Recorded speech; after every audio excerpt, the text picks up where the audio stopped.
This is the Work Smart Hypnosis podcast, session number 337, Toni Macri-Reiner on Conversational Neuroscience. Welcome to the Work Smart Hypnosis podcast with Jason Linett, your professional resource for hypnosis training and outstanding business success. Here's your host, Jason Linett. Hey, before I get into the introduction of this week's episode, I have to tell you, I am getting some of the best feedback of some of the most recent episodes. And it's not just for the fact that if you do something for like 7 years, you start to kind of figure it out. Well, that might be a part of it.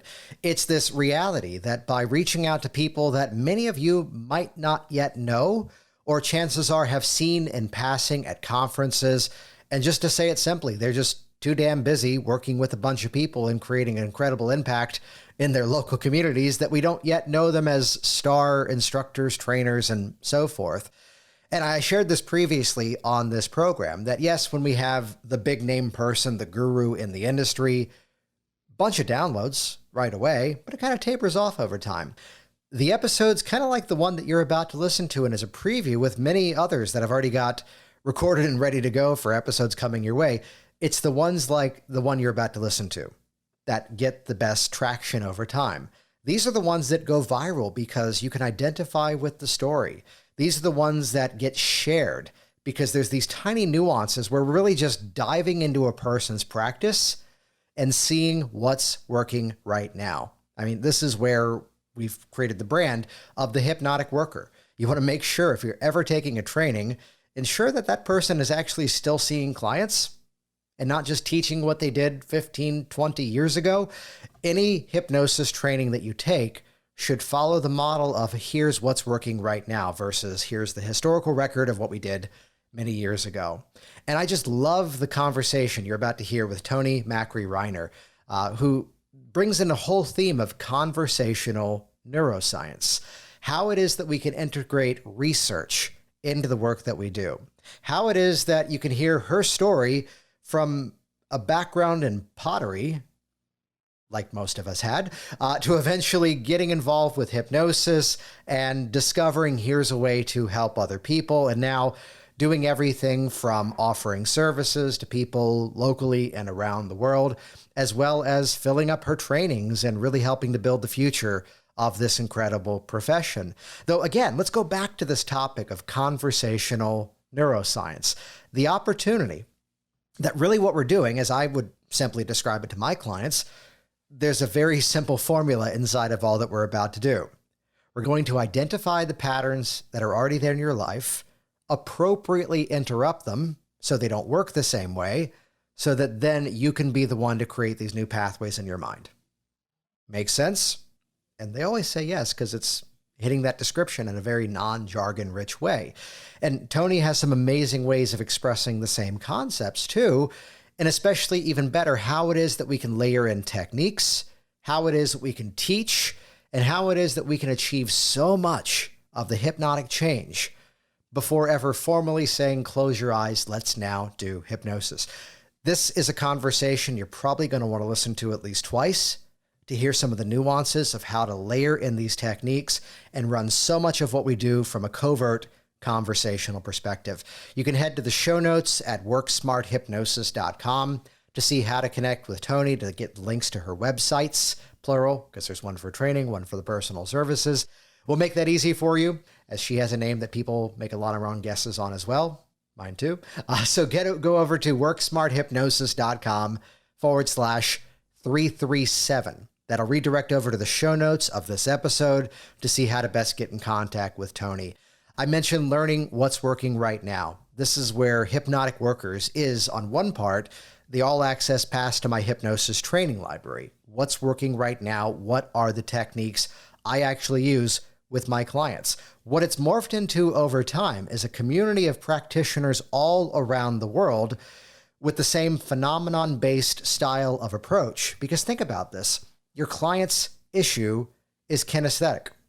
Even if you've got a person in front of you who is visually oriented or more auditorily centered, their issue is kinesthetic because they don't like how they feel and they want to change how they feel. So it kind of makes sense to use a fair amount of hypnotic phenomenon in your process, not just for the sake of the cool hypno stunt, though you are going to learn some really cool hypno stunts. Instead, not even from the perspective of convincing. Let's set that aside, even though it will negate the issue of I felt relaxed. I don't know if I was hypnotized. It's because instead, by properly using hypnotic phenomenon in a way that the client can feel the hypnosis is creating a change, that's what's going to, as we've already said, interrupt the map of what's already there to make it even easier to introduce the new roadmap moving forward. This isn't the game where we say you can get this module for this price or this one, because systems for change. Hypnotic Workers is the digital brain dump of everything, including full sessions from start to finish with real clients. They signed a waiver giving us permission to watch, from genuinely walking in the door to walking out the door. If you want to negate the old game of I need a script for this, if you find yourself stuck inside of rigid protocols, or if you're just not yet confident customizing on the fly for the person in front of you, check out hypnoticworkers.com. And here we go, talking about conversational neuroscience. This is episode number 337 with Toni Macri-Reiner. Oh, the introduction for me kind of goes back to when I was a teenager and my dad became a hypnotist. We owned a restaurant, yeah, but he became a hypnotist, which was a little odd for me, being a teenager who didn't want anything that seemed weird around me. And so, but he was really interested in past life regression, and he went on to do many things. You know, he was interested in astrology, and he became a really excellent numerologist. But he did past life regressions. And so some of my schoolmates in my Catholic school, high school, would kind of sneak away and go and have a past life regression. And to this day, sometimes they'll say, oh my gosh, I'm glad my mother never knew, you know. But to me, it was like, well, is this making me cool or not? So fast forward, I became a potter. I did fine art, fine craft fairs over half the country. And I was getting pretty tired of it. It was going on 30 years and stuff is heavy. I pulled a trailer. And so I thought, what can I do that incorporates all the things I love? I've always been into self-help and learning more. And I was reading a book, I think Change Your Life in 7 Days, maybe. I don't know, or it was a Bandler book. And I was looking at it, and the word hypnosis, I swear there was a red laser that went from my forehead to that word. And it was like, I can do that. I know what that's about. And so from that point on, I spent about 2 years transitioning and became certified. And here I am today, about 10 years later. Nice. So then I'm curious to ask about that artistic background working in it. Is it fair to say pottery? I've never heard it referred to as a potter, so that's new to me.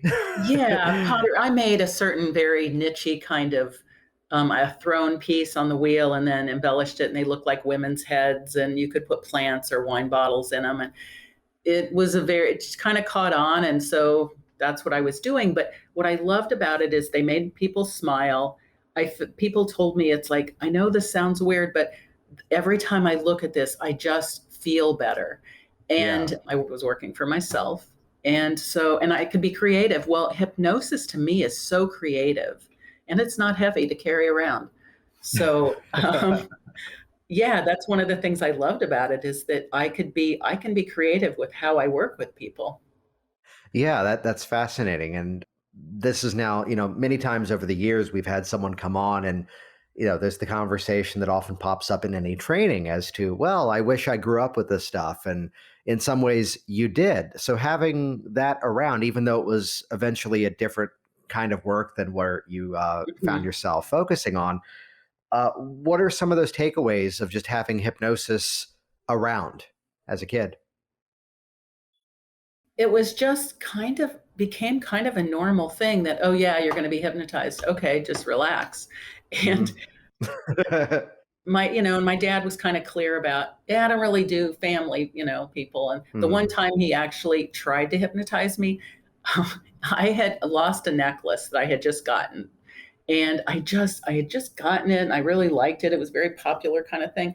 And I didn't know where it was. So he said, well, I'll hypnotize you and we'll see if we can find it. Well, what he didn't know is that I had skipped school the day that I lost it. So not really knowing, I doubt if he did a good pre-talk with me. that I was afraid I would blurt out that, oh yeah, I skipped school that day. Yeah. So, that didn't quite work. But I think some of the takeaways, especially being around past life regression, for me was that, okay, this is kind of boring. Sometimes it wasn't. And sometimes the everyday thing that I learned that a lot of past life regression is just going back to life or kind of mundane everyday things. And it's not always that you were Cleopatra or something like that. But yet it can be really exciting to find things out, if you're going in that direction. I guess just that my big takeaway is it's just kind of a normal thing, and it wasn't Yeah. weird, and that I could do it because I watched it, I heard it. I think there's a huge takeaway inside of that, there's a moment in a training one time where it was like a 3-weekend event, the way that we had arranged it. And here was who could have been deemed the star student of this event. But then something happened between the second and the third weekend where she's now around her family and they're going, yeah, but people are afraid of that. You shouldn't call it hypnosis. And you could see that energy just completely dropped. Oh, And the response had to be, it's not that your family members are saying that, it's that you're agreeing with them. And, exactly. something happens differently when you're the advocate. I've talked at times around how, even though I'm very clearly in a different industry, growing up with family members that were all entrepreneurs, the idea of launching your own thing wasn't too out of the ordinary. The most obscure reference I can pull out is the actor, comedian, what's his name? Jason Sudeikis, who was on Saturday Mhm. Night Live and the Horrible Bosses movies. And there was an interview with him, and just this stuck with me where, well, what did your parents think about you becoming an actor? Were they cautious about it? And he just pauses and had this perfect response of, oh, you didn't do your homework.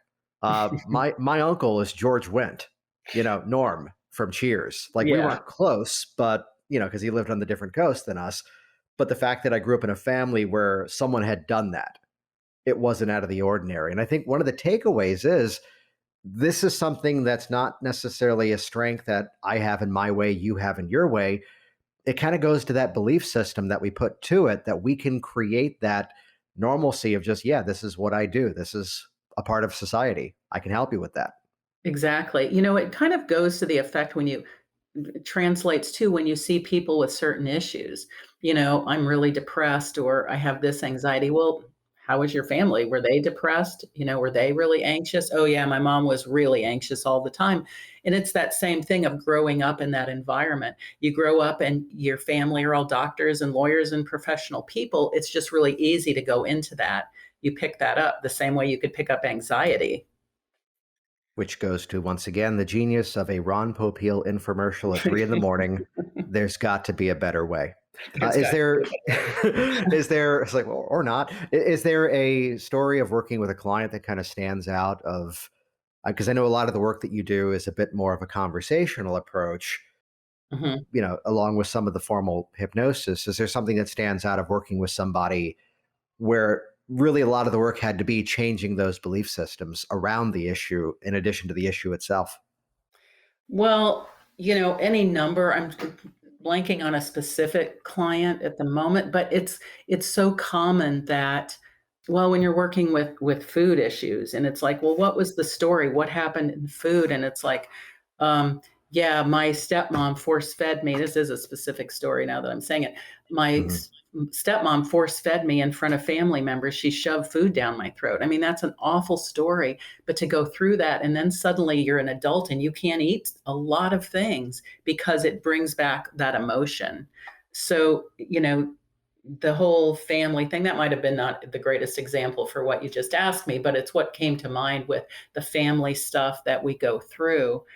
Just, I think anxiety would be a big thing with seeing your parents really stressed about stuff and taking it out on the family, even though maybe it's not you personally. And Mhm. then you just absorb that this is how you do this. This is how you function in the world, is to be anxious. I think there's something huge inside of that where sometimes, maybe not always, but sometimes the client's issue is not even theirs. It's Exactly. something that they grew up around, and, it's something that just became a part of them. And, we could find these shortcuts sometimes. If I can find the story as to, oh, the cigarettes never needed to belong to you in the first place. Yeah. There's one of the feet in the door.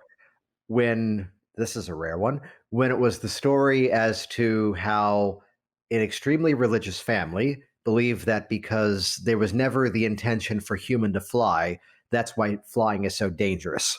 Like, oh, that's new. Yeah. But to address it from the angle of you can give this fear politely back to the people who gave it to you because it doesn't have to be yours. And a really good way I have found to point that out with people that have kids is when they just volunteer to me that, yeah, I've noticed that now my son is just picking at his nails, or my Mhm. daughter just seems really anxious. And it's like they're in the office for anxiety. And it's like, exactly. And they are getting this from you. Is this what you want? And, I like to throw kids under the bus, with that, because to me, it makes such an impact. Sorry, but it's like, oh, you smoke, you have kids. Okay. Imagine this and imagine that. And so I think it makes a big impact when, you have somebody close to your heart that it's like now you're putting that behavior on them. Do you really want that? Mhm. For anyone out there who's ever cautious around, putting on videos or doing audio programs, or like I do this podcast, I go on a bunch of others, there is no faster way to hear every idiosyncrasy in your own speech and fix that crap really quickly. And as soon as you hear your kid drop one of these extra little tag phrases Mhm. that you don't need, I'm like, well, we're going to edit that out right Yeah, away. that's right. So, from the career in the pottery and the artistic side, then getting into hypnosis, what was some of that journey then in terms of getting up and running, getting those first couple of clients in? I did, and I don't know if it's a viable thing anymore, but I decided to do a LivingSocial ad. Yeah. It's like, whatever the other thing is. Yeah, there's Groupon, there's Yeah, LivingSocial. Groupon. I think Yelp has a version of it, and there's a bunch of these out there. Well, at the time, I felt like LivingSocial might be a step up from Groupon, and they let me do it. I had a website. I started out kind of in a closet room at a salon that a friend of mine that's a hypnotist, she goes, "Oh, there's an empty room." And that worked out for about a month. And then I moved on from that. But still, I had a space and could see clients. And I just did this ad, and I think it was one session for $80. I probably made maybe $40 off of that, but I saw a lot of clients and I got really good at Nice. upselling to 3 sessions. I got always was saying I stay really booked, even when I wasn't. I was just kind of prompting myself with that, with the energy. And I know that of course, that was the beginning. I don't know what I know now, but those clients all had some change. I knew more than they did, is how I kept thinking about it. I know more than you do, and I can help you with this. Sometimes an expert just has to be that one person one step ahead of you. That's right. It's like, okay, you don't know how to relax or calm. I can help you do that.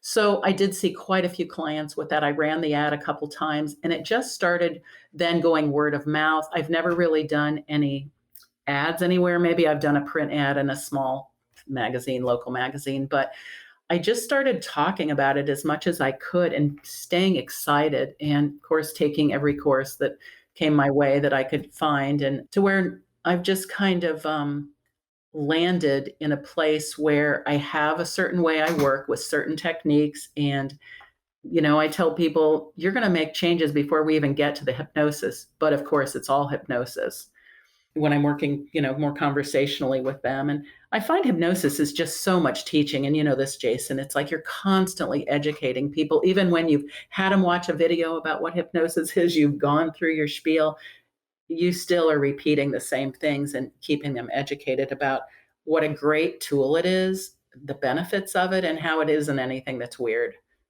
Yeah, yeah. I love what you said about LivingSocial, which, when this became, I'd say, more mainstream and more popular, I think probably around like the early 2010s, maybe up until like maybe 2013 or 14, Mhm. the fault was that so many people put down the entire category. And I think there were some ways that some were doing it that were just not as good, that some were doing the 3 sessions for 99, which they might Mhm. have been making $12 a session. Right. But but the question though is, what purpose does this serve? It's a different audience that you did not have yet access to. And I think the way you were doing that was great. That, it was a time correct me on this, at that point, there was more of a budget of time to put into this than Exactly. perhaps there was money. So you were using someone else's audience to bring that first crop of people in. And then really the session was give them the best experience possible so that now here's how we can do more, right? Exactly. I did have plenty of time. And a lot of people just wanted the experience of hypnosis. A number of those people, they didn't all end up booking more sessions, of course, but Hmm. they had the experience and it was a good experience for them. So they could go on and say, I did this, it's cool. I'm sure I helped people stop smoking back then. I don't quite remember those clients, but it was a good experience for me and them. So I thought it was just a win-win. It got my name out and, yeah, help change people's lives without me spending much money to get started. Yeah, I mean, there's always a time cost. There's always, even if you're not spending money on ads, there's always some sort of money cost in terms of acquiring a new client. So if there's a budget of time, and these services are still out there, they may not be as popular as they were before, which probably makes it even more ripe for better use. And I think maybe I've heard people that have tried to do one of those services and they were turned down. So I don't know what the parameters are anymore with that, if they've changed it. I somehow squeaked in. It was meant to be, I guess. But I would encourage people to try that and see if Well, they can get in to I that. believe LivingSocial, I could be wrong on this, and we're recording this, so let me go on the record by saying maybe, but I believe Groupon and LivingSocial finally did like merge together, the same as, Oh, for that for a makes bunch sense. of years, it was Sirius Radio versus XM Radio, and now Yeah. my app on my phone says Sirius XM, and they're just one. Um, but so much of it is that they have a template, and it's easier for them to follow a specific template. You're inside hypnotic business systems, and in there I talk about how I was using that to do group sessions. I was doing a group self-hypnosis workshop, and then there'd Hmm. be 15 people in the room. We would sell that for like maybe $90. I'd get about maybe 45 of that, which the income of that part was good, but then that was my opportunity to then sell one-to-one services. And I will unofficially say this, and I know they don't happen to listen to my podcast, so let's go here. It would be that I just eventually had to just, put my foot down to say, because they wanted me to do the 3 sessions 99. Hmm. And I just had to say, it's like, well, I could do that, but I'm already filling up my calendar at my full rate. Right. Why would I do that? Well, it will give you better exposure. If I wanted exposure, I'd go downtown and drop my pants. So no, so just because I stuck to my guns and said this is the one way I'm going to do it, and let's do that. If not, I'm completely okay walking away from this. So and I've had people replicate that or something similar to what you've done. So just being direct but polite about it and just saying this is the way I want to do it. Right, and times have changed since I did it, and I think when I did it, I mean, of course, the money was nice, and I'm making some money, but that wasn't really the point at all. It Yeah. was just like, let me just see people, let me just see people, because as you know, teaching, it's like practice, practice, practice. You don't get better by thinking about it. Hmm. And I think that's the biggest takeaway from that is that was that opportunity to get really good at what you did, not by sitting in the room and hoping the phone rings, but instead by getting out there, whatever means was possible to be found and actually do the work. There's something you said earlier I want to go back to around how that was where you started to find your own style of doing it. So Mhm. if you had to kind of characterize, let's say, the user experience, someone's reaching out to you, someone's discovering you, what's kind of the journey that they're going through to then eventually become your client? Well, because of you, I do get a few random phone calls where they find me on Google, but generally you have to book a 15-minute call with me. Hmm. And you can't just go to my website to book anything other than that. So we have a conversation. I find out, if we seems like we're a good fit, if it's something I can work with and how they're doing with it. Book a session. And I'm both online and going back into my office a little bit now. So I spend 15 to 30 minutes doing an intake because I figure Hmm. I've gotten in the middle of, further along and go, oh my gosh, I don't know this. I don't know what they want or didn't ask this question. So I'm pretty thorough with my intake. And then I say, as I mentioned before, this is all hypnosis. I may have you close your eyes off and on, but we'll do the formal trance in a little while. But by then you've made these big changes. So the first thing I do is I teach everyone faster tapping because I'm certified in that.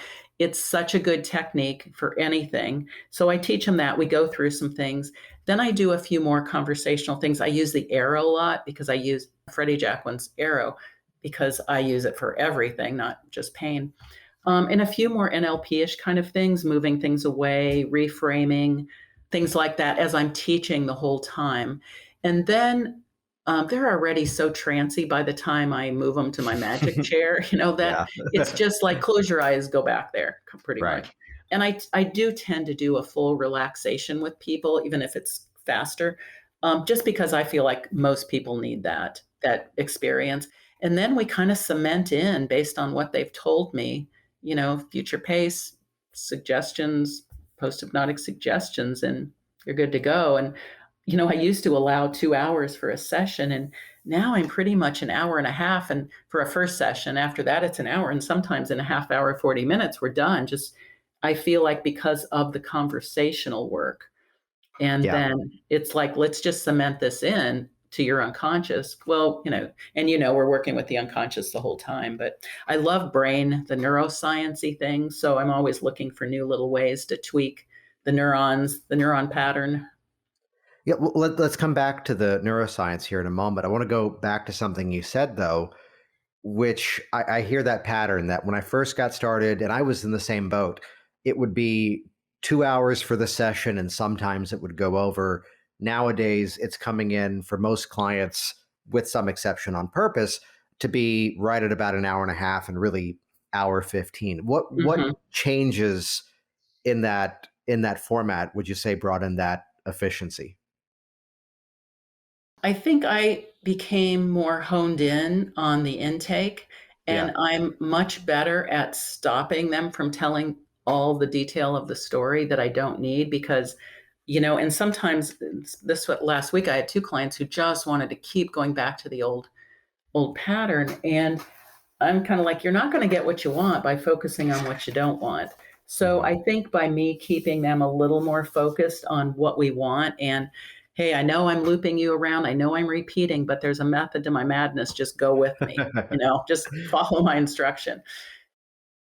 So I think that's been part of it. And I just feel, I guess, more confident. I calibrate easier how the client's doing rather than spending so much time being sucked into the story. And it's like, oh, that's really interesting. They did what, which is kind of easy to do.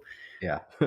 Yeah, but it's like if you keep focusing on what you don't want and the problem that got you here, you're never going to get out of it. So that's sort of my philosophy with it.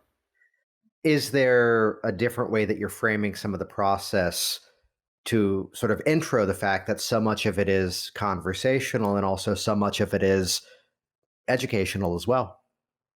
I do tell clients from the beginning, from the first call, that I am going to teach them. I do say, and this may not be true, sorry to any other hypnotist, but I do say I work a little differently than a lot of hypnotists in that you're not just coming in and I'm putting you into an immediate trance, or I'm helping you get into an immediate trance.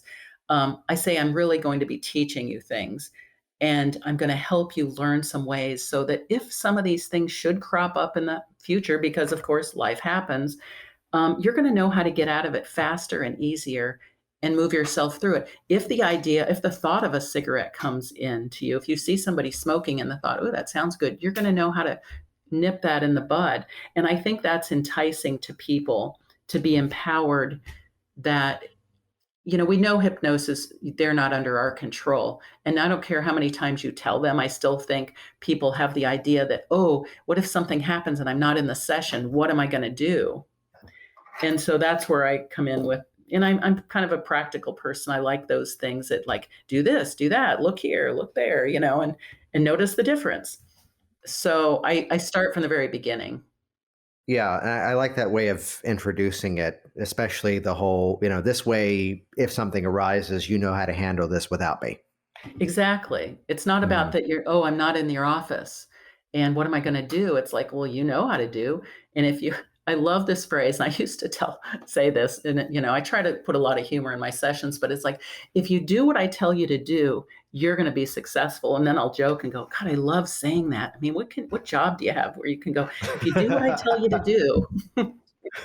But it's true. If you do what I tell you to do, if you use the things I teach you, you're going to be so far ahead. I mean, life is like a spiral. We go through this mucky stuff that happens, and then we go around, and the next time, oh, it comes up again, but it's not as bad, and I get through it faster. Till finally you're on that spiral, and it's like, oh, yeah, I remember that. Nah, I'm done. hmm Well, there's a phrase that I forget if I shared it on here, if it was inside one of the programs. And I love moments like this where, and I tell my athletic clients the moment where it's like, there's something I said one time in an educational resource that a lot of my clients loved. And when I told it to hypnotist, they hated it. And it was the mentality of the athlete, that the athlete knows their ailments, that they understand that, okay, Mhm. so I've worked with power lifters. When I kink my back that weird way, here's what I do on the yoga ball. Here's how I foam roll it out. Here's how I recover from that faster. When it was the gymnast who had a history of a hairline fracture and landing inappropriately on her foot, it meant that she knew how to compensate for that so she could still compete, even if there was a trace of the mild injury. And I had some in our loving profession go, that's a negative suggestion. You're reinforcing. I'm like, well, you get out and run 26 miles and tell me your body's not sore. Exactly. Student in a class one time, super marathon runner, and someone's like, how do you run 50 miles without your feet getting sore? And her response was, she's like, of course they get sore. But it's building that mentality that, okay, well, as you said, life happens. And if this thing occurs, here's what I know to do Right. about it. Hypnosis isn't Which is magic. not taking, oh, yes, that's exactly where I was going to go. It's not taking away the magic of it. It's calling out the reality of it. Yeah. It's like I just don't want them to think that this is going to be magic and that it solves everything. It gives you the tools and the resources to move past it easier. And maybe, I mean, it can feel magical. I mean, we've all seen really magical things kind of happen where people are just feeling so much more resourceful and can function with things. But I don't like setting expectations too high. And I think there's that fine line between, ooh, do I promise? I mean, I don't promise, but where do you fall? You don't want people to have over expectations, but you Yeah. want them to believe it's going to change. Yeah. I mean, the thing around asking expectations of, if this issue's gone, what's going to be different? Just so I know what to say. If it's only 20% there, if it's dramatically down, what's going to be different? Mhm. But setting those expectations so we're not, just building the mindset of helping someone to cope with the problem, but to resolve it, move past it, and prevent it as a result. Yes. Yes. I think that's important. So you brought up neuroscience a little while ago. If we Mhm. had to kind of define it down and ask, what are some of those main teaching points? What are some of the main principles you might share with your clients? What might those be? Well, the neurons that fire together wire together. It's that Yeah. keeping those pathways going. And I use the analogy that if you are setting your GPS to go to California, or you want to go to California, but you're setting your GPS to go to Florida, you're never going to get to California. So it's in your brain. If you keep thinking those old thoughts, that reticular activating system, I explain that one a lot, how focusing on what you want to happen is going to show you more of that. hmm We just put a new porch and a porch railing on our house. So I was looking at everybody's railings all over every neighborhood. And oh my gosh, I thought we've done it. It's there. It's like, okay, what can I focus on now? Because all I'm seeing are railings and I need to get that out of my head. So I do explain that one a lot with people. And I think once they get it, it starts making sense that, yeah, if I keep talking about the old problem, I'm gonna keep noticing that. That and a lot of things about such a simple thing that I use and explain is that move away technique, hmm where your brain codes those things that are up close as important, overwhelming, or scary. Somebody that's afraid of a spider isn't picturing a tiny little spider across the room, it's in their face. And so just the idea of having the sense of moving it away can make such a huge difference for people. Having that space to solve a problem because now it's over there and your brain's not going to say, oh, it's not important, I'm not going to take care of it. It just gives you space to make a move. Well, can you walk us through like some of the language that you would use to introduce that theme? Some people obviously visualize better and they get a clear picture, but I try to make that not a prerequisite. So get a sense of that idea of the next time you are reaching for that bottle of alcohol, that wine bottle that you're saying you want to drink less of. So when you have a sense of that, it's clear, is it a picture? And I always use is it within arm's length, that idea in your mind's eye? If it's within arm's length, I'm going to ask you to almost telescope it out across, down the street, around the block, just a tiny little thing, like it's a little cell phone sitting over there. And, you couldn't possibly really see what it says from here. And let me know when you do that.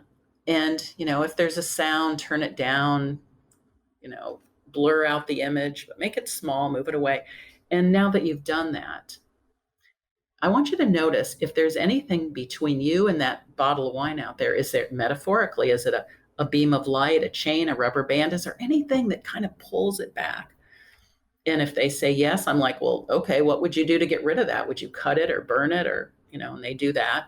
Or if there's nothing there, I'm like, good. Now, what's that like as you sit here, noticing way over there, that old bottle? And it always is like, just doesn't seem that important to me. And that's right. As it's not very important, what do you imagine doing as you come into your house after a hard day of work and you're stressed? What are you imagining doing now? And I loop that back around over and over. So Nice. That's kind of what I would do. Are you doing that just from a conversational foundation? Just a conversational. Yeah. Yeah. And I might have the answer, but I'd love to hear yours. Are you inviting eye closure, or are they just sometimes doing that on their own because they can process it better that way? I usually invite eye closure and say you don't have to, but it might help you imagine this as you close your eyes. Yeah, because some people don't process better with their eyes closed, but I always think I do. So I always assume they're going, they should, but I try to keep that open-ended. Quick story on that. Part of my history of all of this was the game of, again, mapping out like this 5-year plan of, I'm going to take these trainings from these people. These are the ones I've identified at the industry I want to learn from. And then looked at the other calendar of going, we've made the decision to start a family next year. Hey, I'm going to do everything now, just get it done. But it was an NLP training I went to, and the person was very much of a purist way of doing everything, and was you never have to ask them to close their eyes. They don't have to, which that's in most of the Bandler and Grinda books. Damn it. But from his purist standpoint, was insisting you don't have to. So I was working in that way with somebody, and I'm like, just imagine this thing over here, and what happens when you blur it? He goes, I see a table. Like, what do you mean? He goes, I'm looking at the table over there. I don't see the thing you're having me imagine. And I'm just like, screw it. And close your eyes and imagine. Close He your goes, eyes. Yeah. all right, I got it now. I'm like, okay, let's just work with Yeah. real people here. Yeah, right. I think the majority of people visualize better. And I try to be careful of using those, specific words, see and look and all those, and like, just imagine, get a sense of it. I use that Yeah. word a lot. I like that one a lot. Yeah. I'm teaching now, and I'm having to really, get students to be sure to open end those things, because it's so easy to get caught in, now see this and picture that. And not everybody's going to do that. And then it's going to make it harder for them to do it, or they're going to be confused. And sometimes it's just that specificity of language. I can visualize, I can create the cinematic response. But when you use the phrase, see it in your mind's eye, I suddenly go, what the hell does that mean?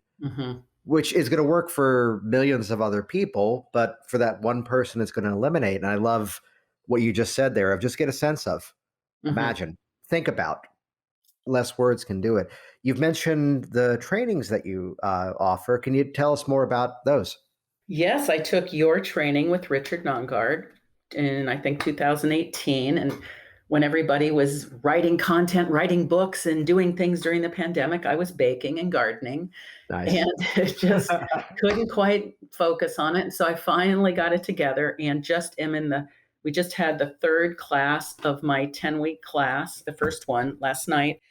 And it's just exciting. It's exciting to see people, and the people in my group are all healers in their own right in different ways. And it's just exciting to be introducing this to other people. And my first hypnosis training was less than stellar. And so I had to seek out a lot of training. So I always thought if I ever taught hypnosis, I would want to make sure they really had a good basic understanding, which of course in a 100-hour class is just the tip of the iceberg. But I'm just having fun introducing things and being curious about what their spin on things and how they do it.